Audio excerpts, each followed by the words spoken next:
The piece that I'm going to be teaching you guys how to play in this tutorial video is going to be the March written by Bach. It's number 122 and it's coming out of this book titled First Lessons in Bach.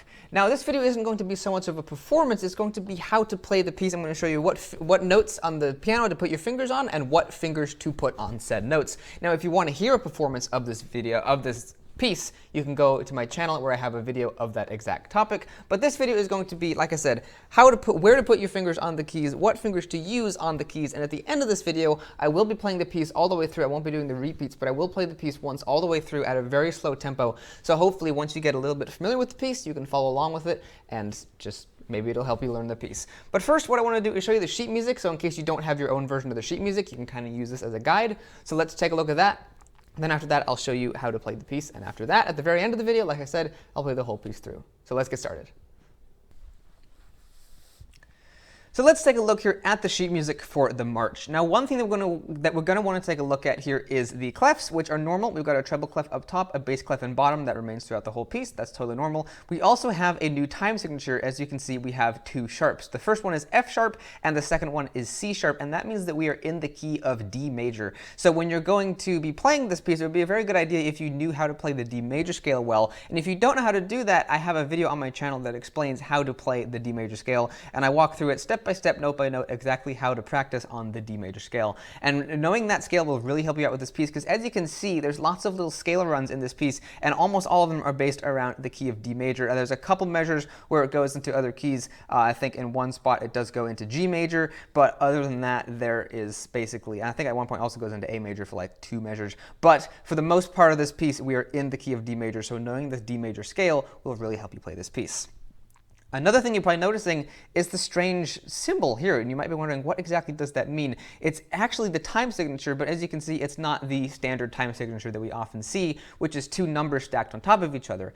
Instead, this is kind of an older way of writing time signatures, and what this symbol means is it means cut time, which is also known as 2/2 time. I mean, it's basically the equivalent of 2/2, which means 2 beats per measure with the half note getting the beat. And as you can see here, the metronome tempo says half note equals 100. So what you'd want to do to play this piece at the full speed with the metronome is you'd want to set the metronome speed to 100 and then play the first note here in the left hand on the first click. This one would come in between, and then this one would come on the second click of the metronome. So basically, you'd kind of play it as if it was eighth notes. Another thing I wanted to point out in this piece is the dynamics, because with Baroque music, keyboard instruments of the time were not really capable of doing dynamics. Now, organs would have had different stops that you could pull in and add to kind of give some elements of dynamics, but harpsichords and clavichords did not have any abilities to do dynamic whatsoever. So as you can see here, it says forte here. We've got some accents on these notes, which an accent means to play the note louder than the surrounding notes. There's another accent here. These two were circled by a previous owner. I guess they were forgetting to do them, or they wanted to remind themselves to do them. And there's a few other dynamic markings here on the lines that you can't see. There's a piano down here and diminuendo and all this stuff. But those are actually pretty optional here with this Baroque music, because as I said, historic keyboard instruments weren't able to do dynamics, so if you don't really do the dynamics in this piece, it's not really a terrible loss, but doing the dynamics does add a lot of dimension to the piece. So the dynamics here are optional. If you don't want to do them, you don't really have to, but I do admit that playing this first section a bit louder than the second section really does make the piece sound a lot nicer, so you can do that if you want to. Now, if you look here at this first line, you'll see that it's pretty straightforward. We're in the key of D major. There's nothing too strange here going on. We did have the accent marks, which I think were new. I don't think we've talked about accents before. We do have some slurs, and some of these staccato notes, I think, are actually portato. Perhaps this one is. A portato is a staccato note that appears underneath of a slur. I think these ones here would be classified as being portato, but it is under the end of a slur, so it's a little bit unclear as to whether the slur encompasses those notes or whether it actually stops a little bit before, but I'd say that it does encompass these notes. So a portato is basically kind of like a more gentle staccato. Staccato means to play the notes disconnectedly and so that they don't sound connected, but portato is going to kind of be a more mild kind of a mild version of that sound. So they're not going to sound completely connected, but the notes are not going to sound completely disconnected either. It's just something I wanted to brush on. I've talked about that in a video before. Now, in this measure here, we have something that is very interesting, and that is this trill that is here. Now, traditionally, a trill will be written in music as simply like TR over a note, and you're supposed to know what that means and how to interpret the trill correctly. But what they've done in this version of the sheet music, and this is something I've never seen anyone do before, is instead of writing that out and having an explanation in the beginning of the book, which many books will, as to how to play all of these ornaments, they instead wrote kind of like a fake trill. It has the exact same sound and feel of a trill, but it's not written the same way as a trill normally is. As you can see, instead of having that TR, we now have a little grace note here and then a series of 4/16th notes, which are played very, very fast. And that grace note kind of just ends up sounding like another 16th note. A grace note is kind of like an additional note that's played very briefly before the main note. And you can tell it's a grace note because it's got a little slash through that mini note there. So a grace note, this is the little grace note here is a C, and the main note there is a B. So a grace note would sound like this. Actually, it's a C sharp, so it would be this. But at this speed, the grace note just kind of ends up sounding like a 16th note, and you can basically play it just like a 16th note, and the trill still sounds as it's supposed to. So that's just something I wanted to mention there. This is technically supposed to be a trill, but they didn't really write it out as one, which is kind of unusual. Also, something else I wanted to mention here, we've got a bunch of repeated notes down here, and as you can see, we have a different finger on each one. The first one is a thumb, and then after that it goes 3, 2, 1, 3, 2, 1, and then to get up to this next little octave arpeggio, we have a 5. So the repeated note, but played with different fingers, is something that will come up a lot in classical music, and the reason you want to do that is because at a fast tempo, especially like with this piece, playing the same note over and over again with one finger requires you to move your whole hand up and down, whereas if you just play, if you play the note with different fingers, your whole hand doesn't flap around as much, and it's a lot easier to play. I'll actually demonstrate that later on in the video, but I just wanted to touch on that because it is important to make sure that you're playing that same note with the different fingers. But this is just the first 2 lines of the music. It's only the first section of the music, so let's go check out the other section.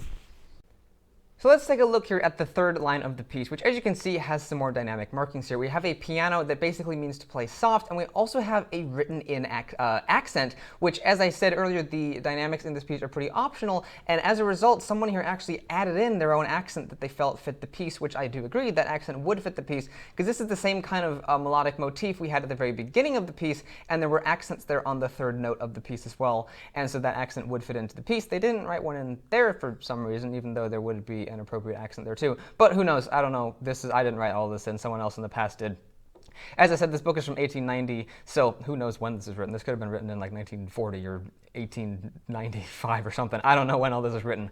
But anyway, so basically we do have some extra accidentals and accents and stuff. We do have some accidentals here as well. We've got a G sharp in these 2 measures, which means that we're going to be kind of in the key of A here for a couple measures. You don't really have to think of the piece as being an A, but technically we are in the key of A because we have an additional G sharp, which would put us into the key of A. But here we have a G natural, which means to play the G as normal. So you'd play it as the white key of G, because that is what G natural means. Over here in this measure, we have a C natural as well. And normally in this key, C would have a sharp in front of it, or it would just simply be a sharp because there's already a sharp in the key signature. So that means to play C as a sharp. But since there's a natural here instead, we want to play the white note of C that is called C natural instead of playing C sharp. And then also here, we have a C sharp because they want to remind us again that we're not playing C natural, we're playing C sharp once again, like the key signature says, so they want to add in an extra sharp there. And then we also have another G sharp down there as well. And then down here in the other line, we have an A sharp here for a little bit, and everything else here is pretty normal. We do have lots of scale runs though, as you can see. We have some up here, we've got some here, we have some scale runs going up that's kind of skipped from C sharp to E. When you tuck your thumb under you're going to be playing your second finger here on the C sharp and then tuck your thumb under to E, which is a kind of a strange stretch. But lots and lots of scale runs. There's even one here in the left hand, which takes a bit of time to get used to. But there are lots of scale runs, so knowing the D major scale is going to be a really big help in this piece. So let's take a look here at the third line real quick, and then I will show you how to play the piece. So here is the last line of the piece, which as you can see is pretty straightforward. There's nothing too crazy happening here, but what we do have is some more repeated notes. This time we have a very low D down here on the piano. That D is the note we're going to be playing there, and as you can see, we also have that same thing as before, where we have 3, 2, 1, 3, 2, 1, and then a 5 to do that D arpeggio kind of.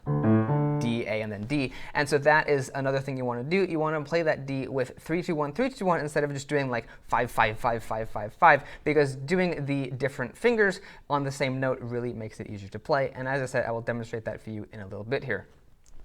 But now that we've come to the end of the piece, again, we have a repeat sign, which means to go back and play the second section again, and then once you're done playing it a second time, you're done with the piece. I forgot to mention, though, that the first section also has a repeat, so when you do the first 2 lines of the piece, you play the first 2 lines again, then you move on to the second section, which is these 3 lines. There's one up here and then these 2. You play those 3, and then you come to the end, you play them again, and then you're done with the piece. That's how the repeats work here in the song. And so now that we're done looking at the piece here, let's take a look at how it goes on the keys. So here we are down on the piano keys, and I'm going to be walking you through how to play the March by Bach. Now, one thing I wanted to mention again is knowing the D major scale is very, very important with this piece. The D major scale has 2 sharps. We've got F sharp and C sharp. If you want a more detailed overview of the D major scale, you can go watch that full video. But the D major scale goes like this, like that. Again, you got F sharp and C sharp, and for the most of this piece, as I showed you on the paper, most of this piece has those 2 sharps. So again, knowing that D major scale will be a great help with this piece. And the first note that we start off with in the right hand is actually the 5th note of the D major scale, which is A. So we want to put our thumb in the right hand on A and simply play that by itself. And that's the first note of the piece. You did it. Now, one thing that I kind of forgot to mention earlier in the piece is that there's actually a pickup measure at the beginning of the music, and there's also one at the beginning of the second section of the piece. So what this means is a pickup measure is kind of like an incomplete measure, and then somewhere else in the piece there's going to be the remainder of that measure, either depending on what time signature you're in. It can vary on how many beats the first and the last pickup measure will have, but in this case the first pickup measure has 1 beat and the second pickup measure also has another beat, simply because if you take a measure of cut time, which is 2 beats, and you split it in half, you're left with 1 beat per measure. So the first measure of the piece actually only has 1 beat, and it is that A. So when you're practicing it with the metronome, let me grab a metronome here real quick, and let me just do a little bit of a demonstration here for you. I'm going to set it to 92, a little bit slower than the maximum speed. If you have the metronome set to play a different click on the first beat of the measure, you don't have to, but if you want to, which can aid with practicing, the metronome will sound like this. It'll be 1, 2, 1, 2, 1, 2. So when you go to play the piece, don't play that A on that higher pitched click like this. Don't do that. What you want to do is you want to play it on the second click, like that. And then you will be set up for the next measure. Because as you can see, the next measure, well, you can't really see it, but the next measure, the first note of it in the right hand is a D. And if you start off on that second beat, like so, you will then end up with the second measure on the correct beat. So that's just something I wanted to point out that you should be aware of. That there are 2 pickup measures. The first measure of the second section of the piece also works the same. I forgot to mention that when I was looking at the sheet music, which probably would have been a better time to mention it, but I wanted to mention it now to get it out of the way. So anyway, back to the keys. The first thing we want to play, like I said, is A. And then the next thing we want to do is play 2 Ds with our 4th fingers, like so. So the first 2 notes of the piece go like this, like that. So after we play those 2 Ds, which is the beginning of the second measure of the piece, and that's supposed to be a staccato. I'm not going to be paying much attention to the staccatos and legatos and expression when I'm walking through the piece, just because I'm not going to. And when you're first working on a piece, you don't really have to. But as you get better at the piece, it's a great idea to start bringing in the expression, bring in the slurs and all of that kind of stuff, the staccato, the slurs, and even the dynamics if you wish to do those. So the second note here, the first note of the second measure is this. And then the second note of the second measure is this. We want to go down to A with our thumb in the right hand from that D as we go up to G from that D in our left hand. Just like so. With our thumb in the left hand, we walk down to F sharp. Then we want to play E, and we go walk up to C sharp.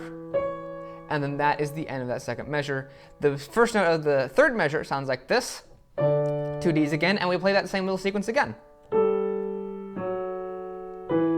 So the second measure of the piece and the third measure of the piece are exactly identical, which is pretty cool. So what we do here on the 4th measure is we want to tuck our thumb under to D so we can do a little excerpt from the major scale, and then at the same time we play that D, we play this F sharp here in the left hand. So as we tuck our thumb under, we want to play this F sharp, like so. Go up to E, go up to F sharp as we tuck our thumb under to D, like so. Go up to G. We want to play C sharp in our left hand. Go back down to G. We go play F sharp as we play A with our third finger here, like so. And that is the end of that 4th measure. The last measure of the first line in my version of the book starts off with this F sharp in the right hand, play with your middle finger, as you play this D in the left hand, like so. Then you jump down to 2 Ds again, like we had at the beginning of the piece, kind of. But this time we go down to C sharp. With your second finger, go back up to D. And then we want to play this F sharp as we play this D again. And that is the end of the first line of the piece. So the second line of the piece, of course, starts off right where the first line of the piece begins, or where it ended. So what we're going to want to do is play our middle finger here on this F sharp as we play this D right down here. Then we want to play 2 Ds together like this. We want to play C sharp here. Go back up to D, like so. And you might recognize that pattern. I'm playing it really slow, so if you didn't, that's totally fine. But if you did, that's because the previous measure had that same pattern. There's the first measure of the piece. I mean, the previous measure is what I meant to say there. And then here's the first measure of the second line. It sounds exactly the same. Now the last 2 notes are going to be different. Instead of going back up to the F sharp like we did for the previous measure, what we want to do is instead go down to this B natural here, like so, with our middle finger, cross it over our thumb, then play A, go back up to B. Want to play this G sharp with our second finger. We want to play this E up here with our pinky as we play this D down here in the left hand. Play C sharp, go back up to D, play this D in the right hand with our fourth finger, play C sharp and D together, just like so. We want to play this A with our thumb here as we play this C sharp in the left hand. Then we want to play this F sharp here, go up to D here, and then this is where we come to that trill. And the best way to practice on this trill is to use the metronome. So what I'm going to do is I'm going to grab the metronome here. I'm going to find a nice speed here to work on this. Let's slow it down to 76. Yeah, let's try 66. And hopefully that'll be good. I'm going to set this, I'm going to set this right up here out of my way. This D here is the highest note in the piece. I'm going to put the metronome right above that. So the best way to practice on this trill, as I said, is using the metronome. So what you're going to want to do is, first of all, ignore that little grace note there that's in the piece, because as I showed you, there was a little grace note before that set of 4/16ths. And when I was working on this, I found that 16th and that grace note to be a little bit kind of disorienting. And as I said, you want to play it simply as another 16th note rather than trying to play it as a grace note and then do.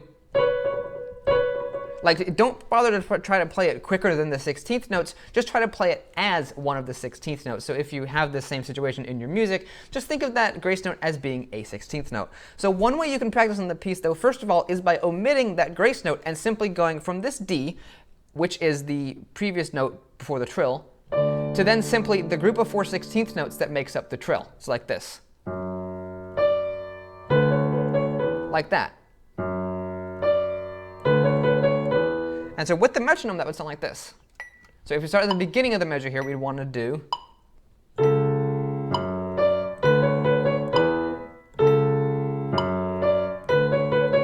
Like that, and that is how the timing of that works. And then when you get better at playing that, you can increase the speed, and then at some point also add in that C sharp, which is that other note of the trill. And so again, like I said earlier, when I was telling you how to practice the piece and how to play along with the metronome, I said that you can practice those quarter notes as eighth notes. That's how they're supposed to be played at the full tempo. But when you're just practicing on the piece and you're first learning it, you don't have to practice along with the metronome exactly how the piece is written, because I'm actually playing those quarter notes as if we were in 4/4 time, and I'm playing the quarter notes right along with the click of the metronome, as you could hear there. Whoops, wrong switch.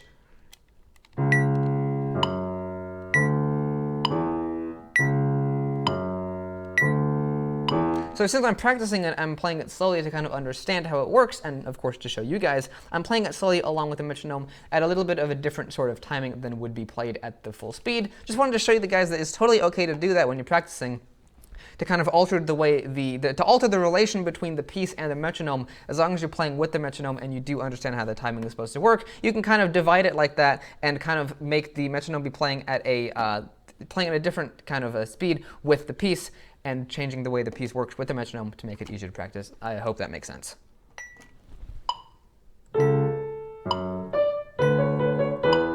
Like that. So because at the full, if you were to play this piece as 2/2 time instead of at 4/4 time, which I'm kind of doing, I've got the 2/2 click there. But if I wanted to play it in 2/2 time, it would work like this, or cut time is what is the proper term for that. It would work like this. and then I'd be able to reset. So that's that full speed as is played with the metronome normally, but that's pretty fast. So if I change it to what I was doing a minute ago here, let me wait for that to reset. I can think of the piece as if it was in 4/4 time, and then I can play it slower with the metronome and still have it make sense and still get an understanding for the correct timing. That was a bit of a better way to explain what I meant there earlier, so I just wanted to go over that and to tell you and explain it to you in a different way of a way you can practice. But if you were to add that extra 16th note in there, that C sharp, that grace note, it would sound like this with a metronome. See where it fits in there? Nice and even between that D here and then that B, so just, and as you increase the speed,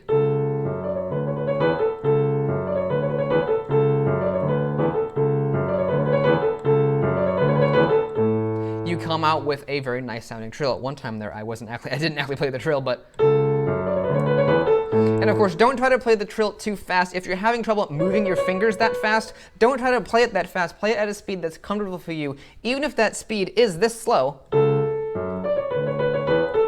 Just play the whole piece at that speed, at the speed that you can comfortably play that trill. Don't try to play the whole piece a lot faster, and then for this one measure, just slow it way down so you can play the trill right. Make sure to play the whole piece at a speed that you can play that trill comfortably at.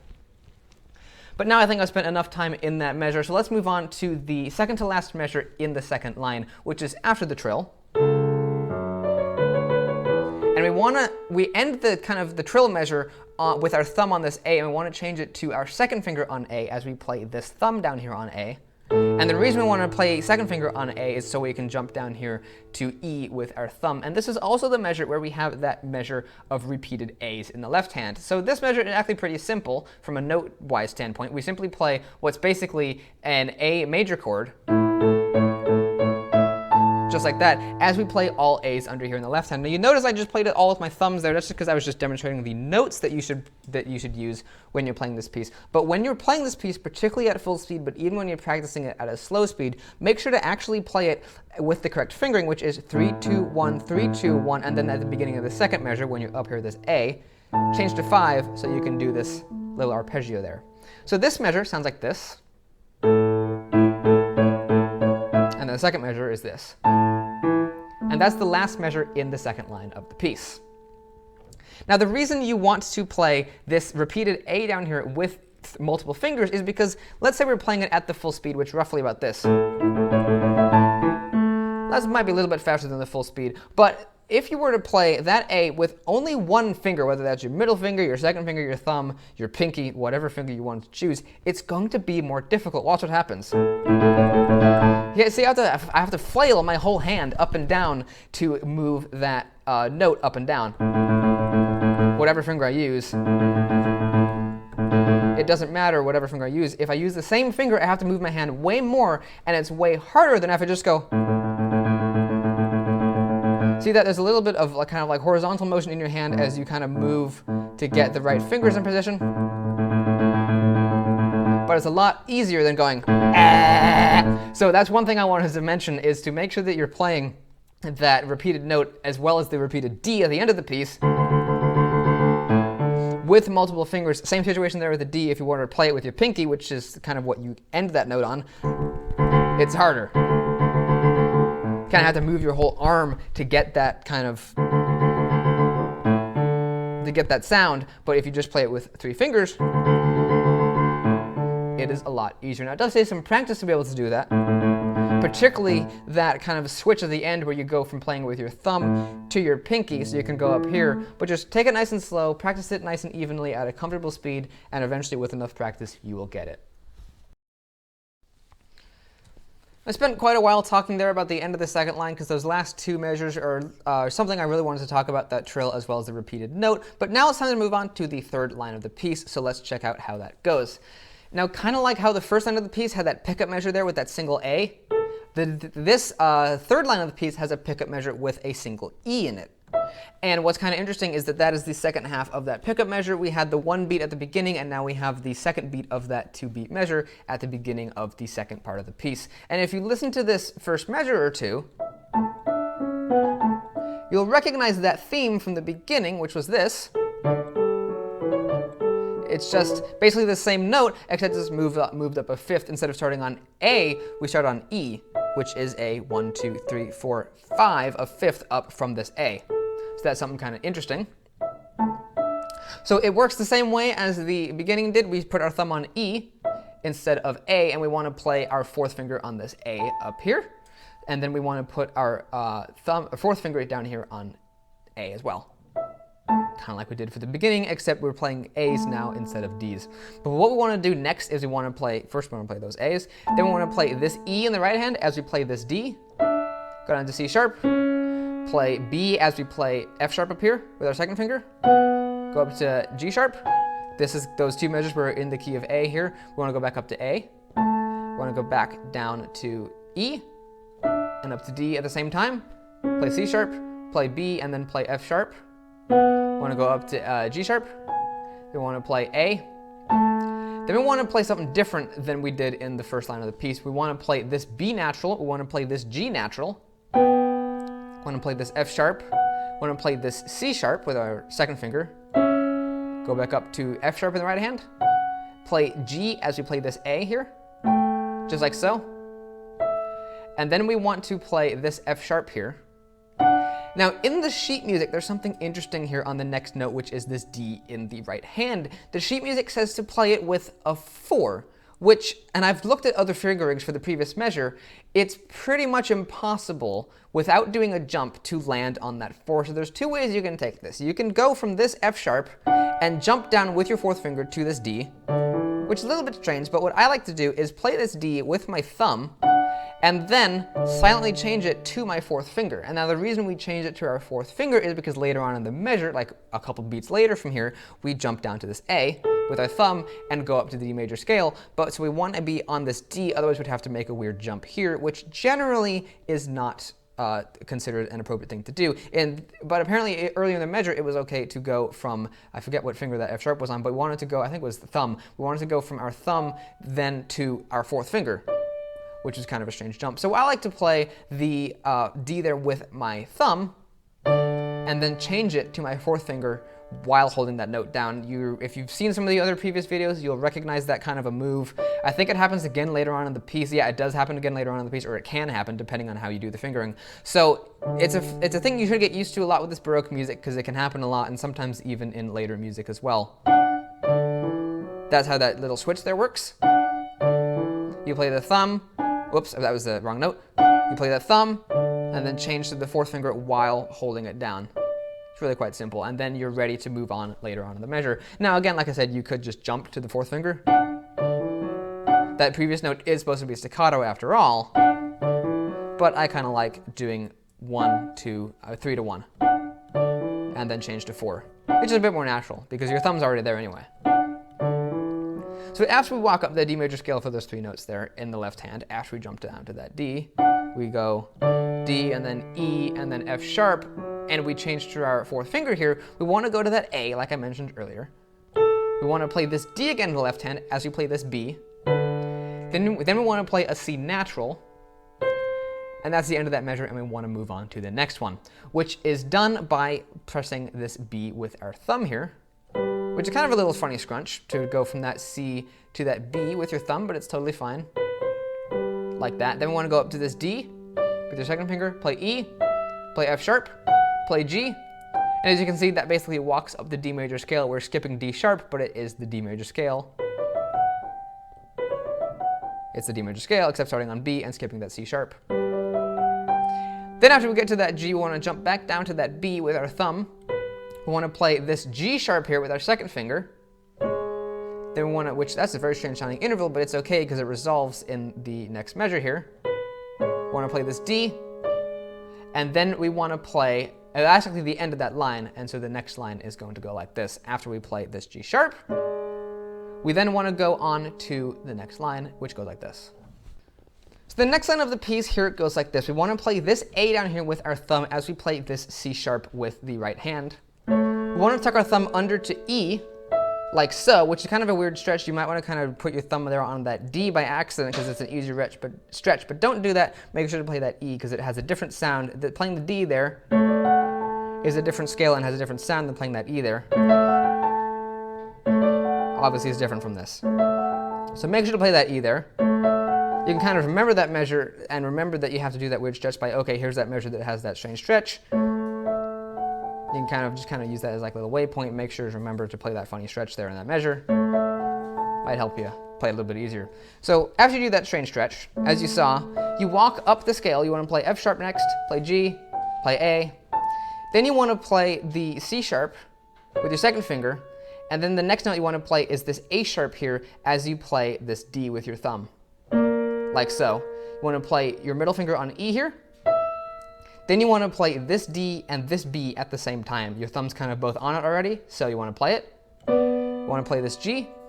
Then you want to play this G down here in the left hand as you play this B with your pinky up here. Go back down. Then you want to play E with your fourth finger here, like so. Play F sharp. Then you want to go back up to that G, play it with your second finger again. Cross your fourth finger over to D. Then you want to play this A here as you play this C sharp. You want to play this A here. Then you want to play A down here with your thumb as you play this A with your thumb. So lots of A's here in this measure. Then you want to play a G here. You want to play F sharp. You want to play E. And then you want to play F sharp as you play this D. Now there's a lot of fingering discrepancy here in this measure. The way I often will find myself doing it is doing a fourth finger on this D. Then you want to go down to A and this D, like so. But there's a few different ways you can do it, and sometimes it'll kind of turn out that one way will make this measure easier than another. And this is actually one of the harder measures in the piece because all of a sudden we have a run in the left hand when all of these scalar runs so far have been in the right hand. Everything else has been in the right hand, but then all of a sudden we have one in the left hand. So one thing you can do here is instead of playing that first A there with your thumb, try playing it with your second finger, like that. Then the left hand stays the same. The left hand is pretty straightforward. So play that A with your second finger. Then instead of playing this, this D here with your fourth finger, try playing it with your pinky, like that. It still sets you up just the same to go into the next measure, which is to play your middle finger on this B, like so. You're still set up fine to go on to the next measure.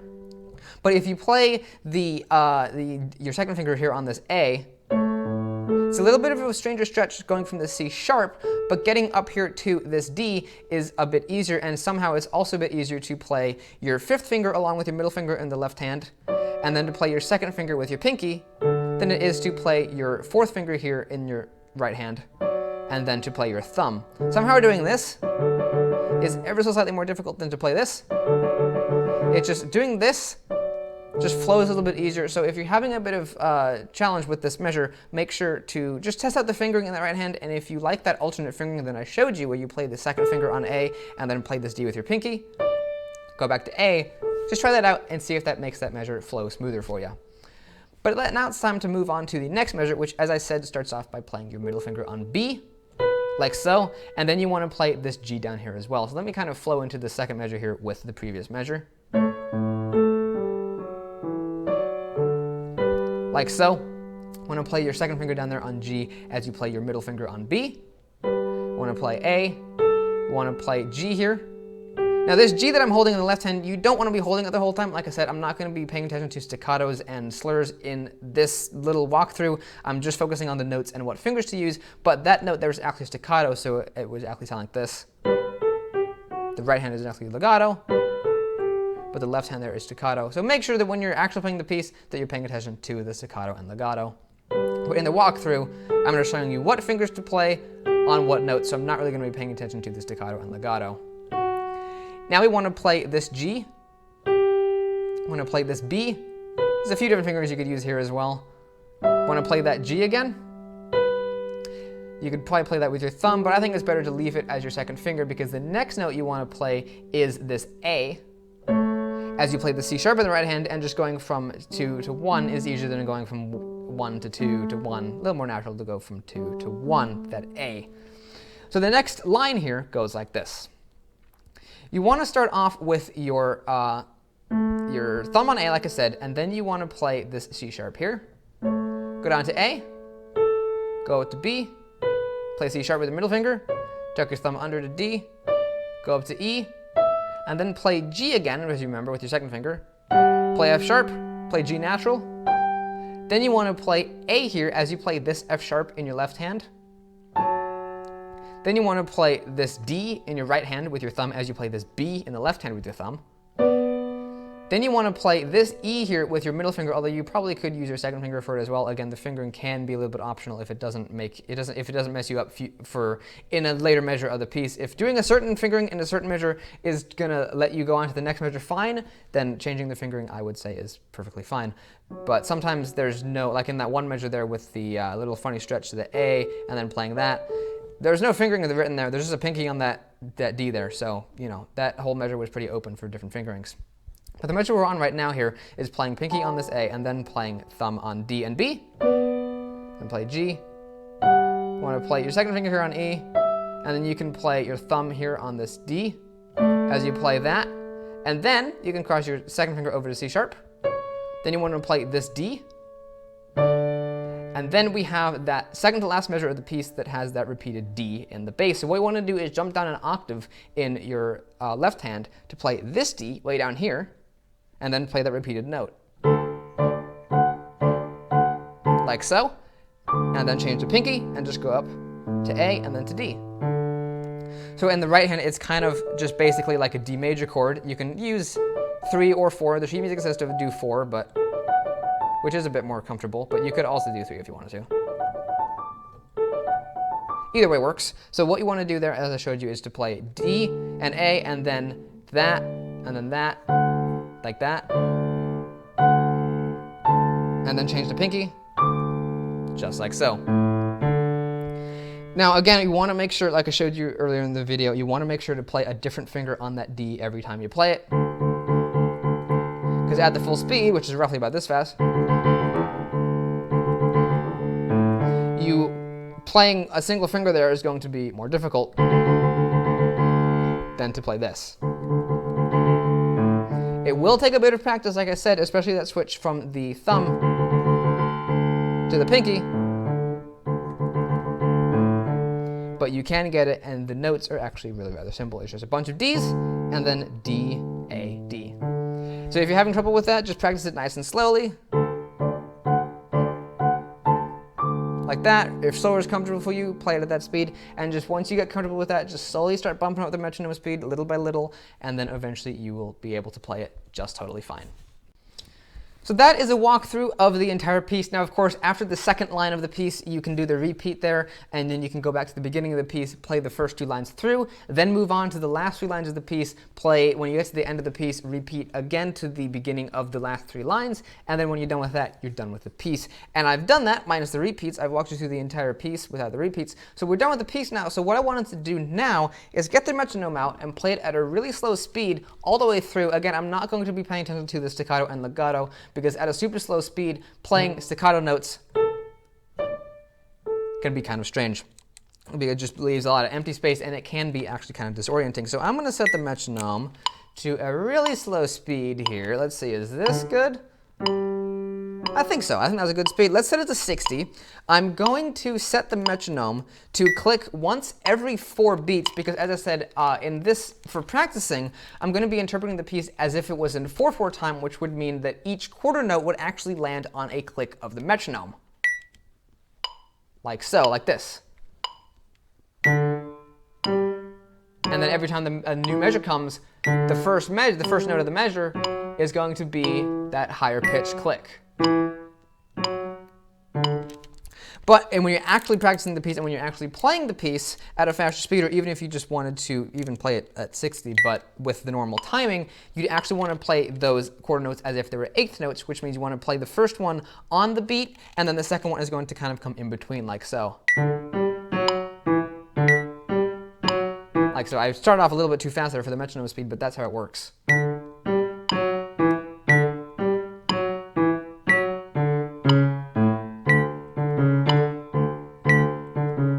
So that's how the quarter notes should be performed, but since this is simply a practice, one way that you can practice, like I said earlier in the video, is to interpret those quarter notes as quarter notes in 4/4 time, and it can make playing the piece very, very slow very, very easy. So that's what I'm going to do. Let's change that back to 4. Let me put this up here out of my way, and let's play the piece all the way through, and I really hope this helps you guys.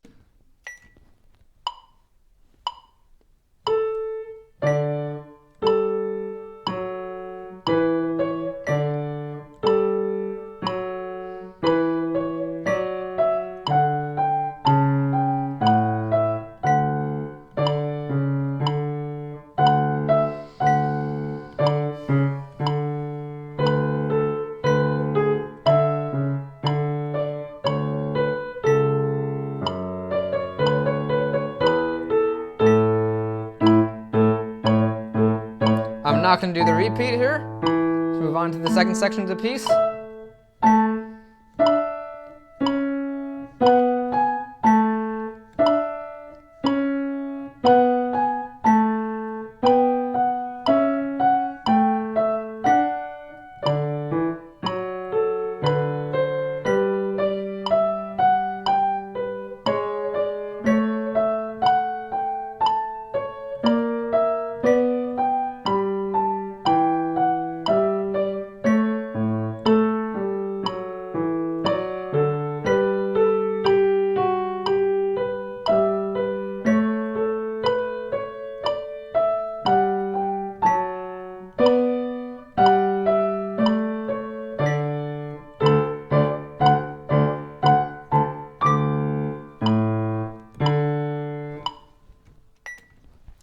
So that was the whole piece played all the way through slowly. Now, if you liked that speed, it was at 60 beats per minute, again, interpreting the quarter notes as if we were in 4/4 time rather than cut time. So if you like that speed and you think that's a great speed to practice it at home, then that is what you can set your metronome to, or you can simply play along with this video, which I find can often help. And oftentimes, listening to somebody play through a piece really slowly like that can help me a lot, but sadly, most people don't do that on the internet. They just play the piece all the way through at the full tempo, which is a good thing to listen to, but it's also great to be able to listen to it through slowly. So that's why I wanted to do this at the end of my videos to hopefully help out some of you guys. Now again, if you want to hear how this piece is supposed to be performed all the way through, make sure to go check out the video that I did where I play it through all the way through. That's titled Performance, and I talk about the piece a little bit and then I play it through at its full tempo. So if you want to kind of hear how it's supposed to sound at its full tempo and also with all of the correct phrasing, go check that out. So hopefully this helped hopefully this video helped you guys learn the piece, and I hope you guys enjoyed it. So there we go. We're done with the march. That was all the way through the piece, nice and slowly. So I hope you guys enjoyed this video and you found it to be helpful and informative. I've noticed that a lot of you guys have really been enjoying the series where I show you guys how to play music and I also play it for you. I'm really happy that you guys are enjoying that. And if you did find this video to be helpful and to be informative and it helped you learn this piece and play the piano better, make sure to go ahead and give it a like because that really helps out the channel as well as my video series. And also if you want to go ahead and check out the rest of my videos, if you haven't seen the other tutorials, you might find those helpful. Maybe go check out the video that I did on the D major scale and how to play that, because that is going to be a very important aspect of this piece. And just, if you want to subscribe, make sure to do that. And if you do subscribe, be sure to hit that notification bell to be informed of all of my future uploads, whether they're tutorials or instrument reviews or whatever you like on my channel. Make sure to hit that notification bell to be informed of when I upload your favorite type of video. So if you do all that, thank you very much, and I'll see you in the next video. Goodbye.